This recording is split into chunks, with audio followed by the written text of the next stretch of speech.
सोचिए आपने दिल्ली में आज कोई फ्लैट खरीदा, कोई प्लॉट लिया या जमीन आपके परिवार के पास पहले से, और अचानक सरकार दिल्ली के अगले 20 साल का पूरा लैंड यूज, सड़क, metro, high density development, land pulling, commercial hub और रीडेवलपमेंट का नक्शा बदलने लगे।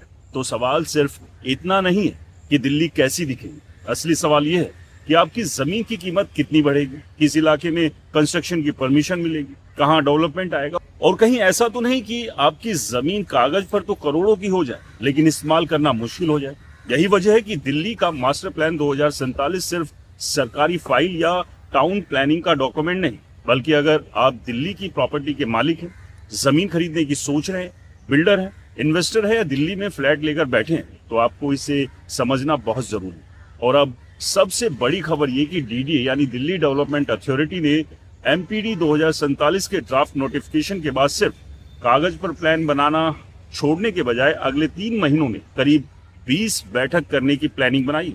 यानी लगभग हर महीने 6 से 7 इंपॉर्टेंट बैठकों के जरिए सरकार इस प्लान को जमीन से जुड़े लोगों, सांसदों, विधायकों, industrial organisations, RWA, group housing society, जमीन मालिक, किसानों और प्रोफेशनल्स के साथ डिस्कस करने जा रहे। अब यहाँ एक बात समझिए, जब कोई सरकार या अथॉरिटी इतनी बड़ी संख्या में स्टेक होल्डर्स के साथ बैठकर किसी मास्टर प्लान पर चर्चा करती है तो इसका मतलब सिर्फ जनसंपर्क नहीं होता। इसका मतलब ये भी होता है कि प्लान को लागू करने से पहले जमीन पर आने वाली दिक्कतों, हितों के टकराव और संभावित बदलावों को समझने की कोशिश की जा रही। और बतौर रियल एस्टेट जर्नलिस्ट मेरी राय में एमपीडी 2047 का सबसे बड़ा असर दिल्ली में सिर्फ नई सड़कें या नई इमारतें बनाने पर नहीं होगा, बल्कि इसका असली असर लैंड वैल्यू, डेवलपमेंट पोटेंशियल और रीडेवलपमेंट पोटेंशियल पर भी पड़ सकता है। एग्जाम्पल के लिए मान लीजिए किसी इलाके में आज आपकी जमीन का इस्तेमाल सिर्फ सीमित है, अगर फ्यूचर में वहां बेहतर सड़क कनेक्टिविटी, मेट्रो कनेक्टिविटी, टीओडी या हाई डेंसिटी कॉरिडोर का प्रावधान आता है तो उस जमीन की डेवलपमेंट पोटेंशियल बढ़ सकती है।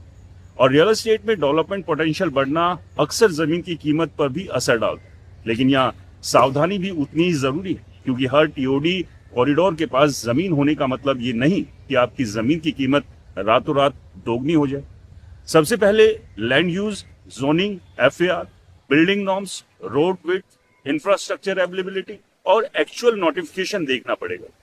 अब डीडीए जिस तरह से एमपीडी 2047 को लेकर जनसंपर्क कर रहा है, उसमें सांसदों और विधायकों के साथ भी चर्चा प्रस्तावित। इन बैठकों में खास तौर पर ट्रांजिट ओरिएंटेड डेवलपमेंट यानी टीओडी, हाई डेंसिटी कॉरिडोर यानी एचडीसी, लैंड पूलिंग और लो डेंसिटी एरिया यानी एलडीए जैसे मुद्दों पर बात हो। टीओडी को आसान भाषा में समझिए, इसका विचार ये है कि जहां पब्लिक ट्रांसपोर्ट, खासकर मेट्रो या बड़े ट्रांजिट नोड्स उपलब्ध है, वहां ऐसी प्लानिंग की जाए जिसमें लोग घर, ऑफिस, दुकान या दूसरी सुविधाओं के लिए बहुत दूर तक गाड़ी लेकर ना जाए। यानी ट्रांसपोर्ट और डेवलपमेंट को एक साथ प्लान किया जाए। अब रियल एस्टेट के नजरिए से इसका मतलब क्या है? अगर किसी इलाके में ट्रांजिट के आसपास ज्यादा संगठित और हाई डेंसिटी डेवलपमेंट की अनुमति मिलती है तो वहां डेवलपर्स की दिलचस्पी बढ़ सकती है। लेकिन दूसरी तरफ डेंसिटी बढ़ी तो सड़क, पार्क, पानी, सीवर, बिजली और पब्लिक इंफ्रास्ट्रक्चर पर दबाव बढ़ेगा। इसलिए सिर्फ ये सुनकर कि किसी इलाके में टीओडी आ रहा है, जमीन खरीद लेना मेरी नजर में समझदारी नहीं हो। पहले ये देखना होगा कि आपकी जमीन उस नोटिफाइड जोन में आती भी है या नहीं, उसके डेवलपमेंट नॉर्म्स क्या है और इंफ्रास्ट्रक्चर किस तरह का है। अब दूसरा बड़ा मुद्दा है हाई डेंसिटी कॉरिडोर यानी एचडीसी। इसका नाम ही बताता है कि कुछ स्ट्रेटेजिक कॉरिडोर्स में ज्यादा डेंसिटी और ज्यादा इंटेंसिव डेवलपमेंट की योजना बनाई जाए। सोचिए, एक ऐसी सड़क जो आज सिर्फ ट्रैफिक कॉरिडोर है, फ्यूचर में अगर उसके आसपास ज्यादा रेजिडेंशियल, कमर्शियल या मिक्स्ड यूज एक्टिविटीज की परमिशन मिलती है तो उस कॉरिडोर के आसपास प्रॉपर्टी डिमांड बदल सकती है। लेकिन फिर वही बात, सिर्फ कॉरिडोर का नाम सुनकर इन्वेस्टमेंट डिसीजन नहीं लेना चाहिए। असली खेल नोटिफिकेशन, इम्प्लीमेंटेशन से होता है। अब आते हैं सबसे संवेदनशील मुद्दे, लैंड पुलिंग। दोस्तों, दिल्ली में लैंड पुलिंग लंबे समय से एक बड़ा सब्जेक्ट रहा है। से सिंपल भाषा में समझे तो अलग अलग जमीन मालिक अपनी जमीन को एक लार्ज डेवलपमेंट फ्रेमवर्क में शामिल करते ताकि प्लान रोड्स, इंफ्रास्ट्रक्चर, रेजिडेंशियल और कमर्शियल डेवलपमेंट को व्यवस्थित तरीके से डेवलप किया जा सके। सुनने में ये मॉडल बहुत आकर्षक लगता है, लेकिन जमीन मालिक के लिए असली सवाल ये है कि उसकी जमीन का फाइनल डेवलपमेंट पोटेंशियल क्या होगा, उसे क्या मिलेगा, इंफ्रास्ट्रक्चर कब आएगा और पूरा प्रोसेस कितनी तेजी से लागू होगा। एग्जाम्पल के लिए, अगर किसी किसान के पास गांव के बाहरी हिस्से में कई एकड़ जमीन है और लैंड पुलिंग फ्रेमवर्क में आती है, तो फ्यूचर में उस जमीन की डेवलपमेंट पोटेंशियल बढ़ सकती है। लेकिन इसका मतलब ये नहीं है कि किसान को अगले दिन मार्केट रेट पर पैसा मिल जाएगा। Planning, pooling, infrastructure development, approvals और इम्प्लीमेंटेशन, हर फेज इंपॉर्टेंट है। इसलिए लैंड पुलिंग में सबसे बड़ा शब्द टाइमलाइन। कागज पर पोटेंशियल और जमीन पर एक्चुअल डेवलपमेंट के बीच कई साल का अंतर हो सकता है। यही वजह है कि मैं किसी भी जमीन मालिक से कहूंगा कि सिर्फ फ्यूचर प्रॉमिस के आधार पर अपनी जमीन बेचने या खरीदने का फैसला ना कर। अब एमपीडी 2047 का एक और इम्पोर्टेंट हिस्सा है लो डेंसिटी एरिया यानी एलडीए। दिल्ली में कुछ ऐसे इलाके हैं जहां डेवलपमेंट की डेंसिटी अपेक्षाकृत कम रखने की प्लानिंग रही। अगर फ्यूचर में इन इलाकों के नियमों में बदलाव होता है तो प्रॉपर्टी ऑनर्स, डेवलपर्स और रेजिडेंट्स तीनों पर इसका असर पड़ सकता है। लेकिन यहाँ भी ये समझना जरूरी है कि लो डेंसिटी का मतलब हमेशा प्रॉपर्टी वैल्यू कम होना नहीं है। कई बार कम डेंसिटी, खुली जगह, हरियाली और बेहतर लिविंग एनवायरनमेंट के कारण प्रॉपर्टी प्रीमियम भी बनता है। इसलिए प्लानिंग चेंज का असर हमेशा एक ही दिशा में नहीं आता। अब डीडीए की जनसंपर्क योजना का दूसरा बड़ा हिस्सा है industry. CII, FICCI, PhD chambers, ASSOCHAM और डीएसआईआईडीसी जैसे उद्योग संगठनों के साथ बैठक प्रस्तावित है। सवाल यह है कि सरकार इंडस्ट्री जगत से क्यों बात कर रही है, क्योंकि दिल्ली में industrial development, commercial land availability और एम्प्लॉयमेंट जनरेशन को लेकर प्लानिंग बहुत इंपॉर्टेंट है। अगर इंडस्ट्री के लिए जमीन की अवेलेबिलिटी आसान होती है और इंडस्ट्रियल एरिया को और बेहतर इंफ्रास्ट्रक्चर मिलता है तो रोजगार के साथ साथ आसपास के कमर्शियल और रेजिडेंशियल रियल एस्टेट पर भी डिमांड पैदा हो सकती है। एग्जाम्पल के लिए, जहां नया एम्प्लॉयमेंट हब विकसित होता है वहां आसपास rental housing, retail, restaurant, offices और ट्रांसपोर्टेशन की मांग बढ़ सकती है। यानी एक इंडस्ट्रियल पॉलिसी का असर सिर्फ फैक्ट्री की जमीन पर नहीं बल्कि पूरे आसपास के रियल एस्टेट इकोसिस्टम पर पड़ सकती है। अब आते हैं उस हिस्से पर जो सीधे आम फ्लैट मालिक से जुड़े, ग्रुप हाउसिंग रीडेवलपमेंट।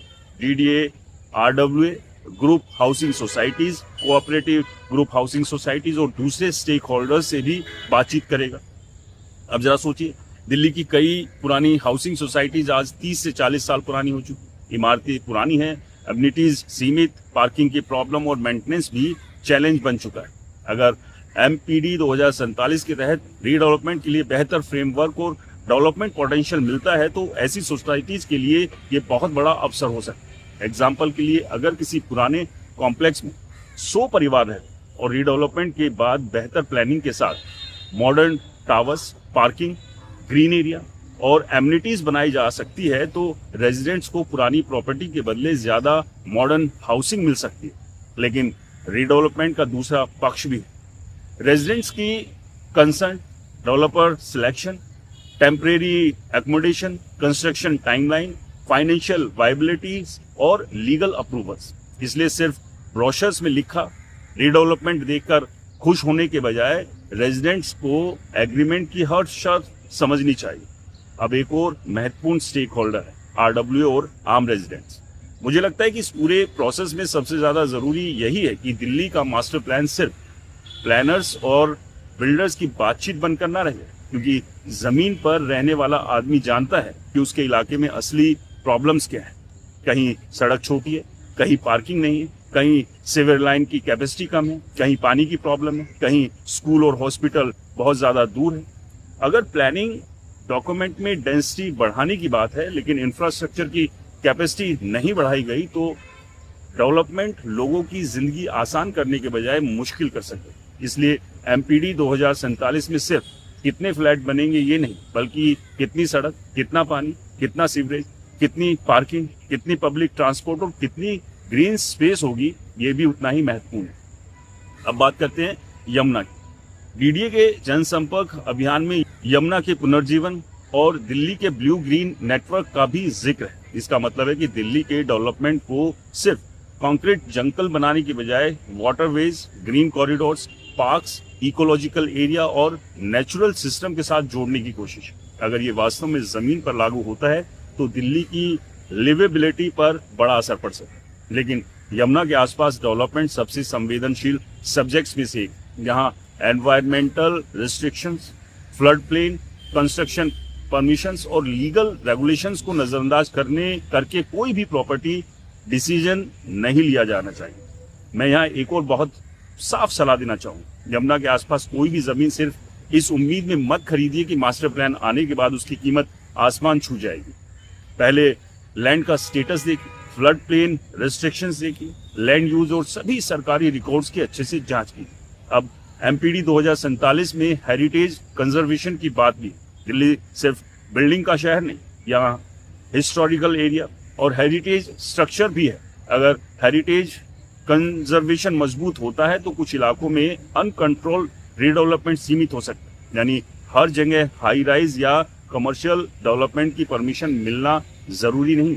इसलिए इन्वेस्टर को यह समझना होगा कि दिल्ली के आसपास अलग अलग हिस्सों के प्लानिंग रूल्स अलग हो सकते हैं। अब मिक्स यूज डेवलपमेंट की बात करें तो इसका सीधा मतलब है रेजिडेंशियल एरिया में कुछ स्तर पर कमर्शियल एक्टिविटीज की परमिशन और प्लानिंग हो सकती है, लेकिन सब एप्लीकेबल रेगुलेशन पर निर्भर करेगा। इसका फायदा ये हो सकता है कि लोगों को रोजमर्रा की जरूरतों के लिए दूर नहीं जाना पड़ेगा और लोकल कमर्शियल डिमांड बढ़ेगी। लेकिन अगर मिक्स्ड यूज अनकंट्रोल हो जाए तो पार्किंग, ट्रैफिक और नॉइस जैसी प्रॉब्लम भी बढ़ सकती। इसी तरह कमर्शियल सेंटर्स का डेवलपमेंट और रीडेवलपमेंट भी एमपीडी 2047 का हिस्सा है। पुराने बाजारों को मॉडर्न इंफ्रास्ट्रक्चर, बेहतर सर्कुलेशन और ऑर्गेनाइज्ड कमर्शियल प्लानिंग के साथ रीडेवलप करने की कोशिश की जा सकती है। इसके अलावा इन सिटू स्लम रीडेवलपमेंट भी इम्पोर्टेंट है। इसका मतलब है कि जहां झुग्गी बस्ती मौजूद है वहीं बेहतर हाउसिंग और इंफ्रास्ट्रक्चर देने की कोशिश, ताकि लोगों को उनकी लाइवलीहुड से बहुत दूर ना जाना पड़े। ये सोशल प्लानिंग के साथ साथ रियल एस्टेट प्लानिंग का भी हिस्सा है और यही मैं अपनी एक्सपर्ट राय रखना चाहूँ। दोस्तों, मास्टर प्लान 2047 को सिर्फ प्रॉपर्टी प्राइस बढ़ाने वाला डॉक्यूमेंट समझना सबसे बड़ी गलती है। मास्टर प्लान का असली मकसद शहर की जमीन, आबादी, ट्रांसपोर्ट, हाउसिंग, इंडस्ट्री, एनवायरनमेंट और इंफ्रास्ट्रक्चर को लंबे समय के लिए व्यवस्थित करना होता है। हाँ, इसके परिणाम कुछ इलाकों में प्रॉपर्टी वैल्यू बढ़ सकती है और कुछ इलाकों में डेवलपमेंट रिस्ट्रिक्शन के कारण ग्रोथ सीमित रह सकती है। इसलिए इन्वेस्टर को हेडलाइन प्लानिंग मैप पढ़ना चाहिए।